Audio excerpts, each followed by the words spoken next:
Hey everybody and welcome to the Sim channel.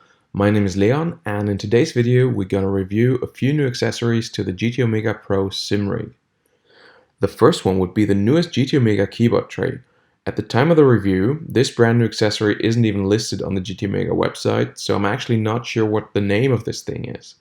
My best guess it'll be the GT Omega Pro Articulating Keyboard / Mouse Tray V3.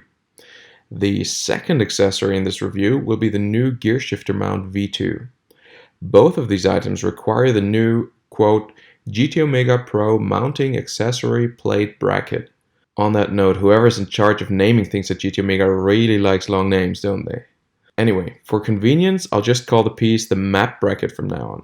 Full disclosure, I got the keyboard tray, map bracket, and gear shifter mount from GT Omega for free, but they neither asked me to review them, nor did they ask for anything else in return, so I can freely state whatever I think of them.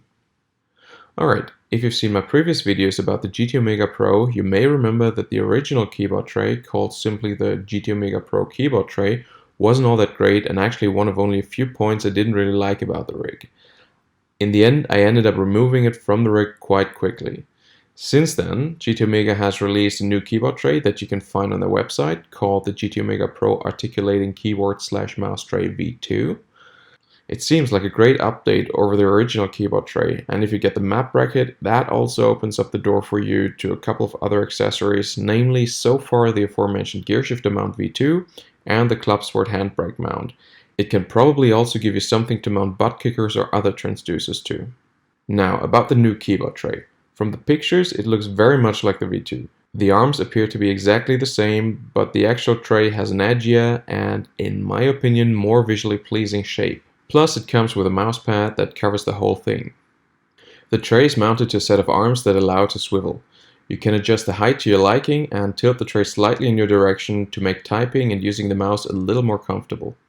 The resistance you need to rotate the arms can be adjusted by loosening or tightening some screws, and you can really make sure it won't dangle around while driving. The whole thing is mounted to the map bracket, and that mounting solution is rock solid. You can also mount it to both sides of the rig, getting it out of the way of shifters and handbrakes no matter which side you have them mounted to. The keyboard tray is, of course, supported only from one side, and for that I believe the wobble is actually well controlled. There's no wobble at all coming from the joints, just the steel arms bend a little. Personally, I think it's absolutely fine the way it is, but you be the judge of that. I hope you can reasonably well tell this from the video. If the wobble annoys you, you can also support the tray with your knee to gain more stability. I would say you can use this tray comfortably for hours of office work with no issues at all, and you can probably use it for most kinds of gaming as well. Maybe if you play shooters competitively, you'll be better off with a solid desk, but for anything else, the tray may just be fine. And then it comes with this giant and quite beautiful mousepad covering the whole tray. It has a very nice soft touch surface, it's quite thick, and the materials feel high quality, so thumbs up. Now there isn't really much more to discuss here, except for the value proposition.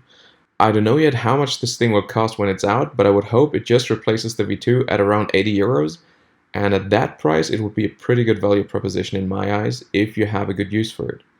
It does require the map bracket though, which is another 45 euros. In the end, if the package is worth it for you really depends on how important the keyboard tray is for you, and if you need the map bracket for the shifter or handbrake mounts as well. Personally, I was positively surprised by how usable this thing is, and I'll be keeping it on my rig permanently. It's a well-made product and appears to be very durable. The only con I can think of would be that there are some sharper edges on the bottom side of the tray, and I actually scraped off a little bit of my skin from my finger on one of them. Other than that, I wouldn't really know what to improve about this tray, so I can really recommend it if you like using mouse and keyboard from within your rig. Next up, the gear shifter mount V2. But to be honest, there isn't a whole lot to review here. All you need to know is that it requires the map bracket just like the new keyboard tray, it allows you to move the shifter in all three directions, and it's pretty damn solid. As you can see, it's made of quite thick steel pipes, it connects to the map bracket very close to where you likely end up positioning your shifter, and as a result, there's very little flex in it. Since it's mounted to the rear part of the rig, pulling on it will not pull the front end of the rig in your direction. As you may know by now, I'm a bit allergic to flex, so I really appreciate this new approach. The price for this piece is about 35 euros, which makes it a no-brainer if you already have the map bracket. If it's worth getting only the V2 shifter mount and the map bracket for a total of about €80 really depends on where you're coming from. You could see it as spending €80 on an accessory to mount your shifter to an accessory that you bought to mount your wheel and pedals. On the other hand, factoring in what you usually spend on a solid all-purpose sim rig, these €80 don't seem all that bad, especially if you consider getting the keyboard tray and or a handbrake mount in the future, or even using the map bracket to mount some transducers. My personal verdict is a big thumbs up to GT Omega for all of the new accessories. In my eyes, these new parts really take the GT Omega Pro rig to the next level in terms of usability and pro appeal, if you will. I particularly like that this rig allows you to start with a relatively affordable base package and upgrade it piece by piece when you feel it's appropriate to do so. And with this, we're at the end of this video.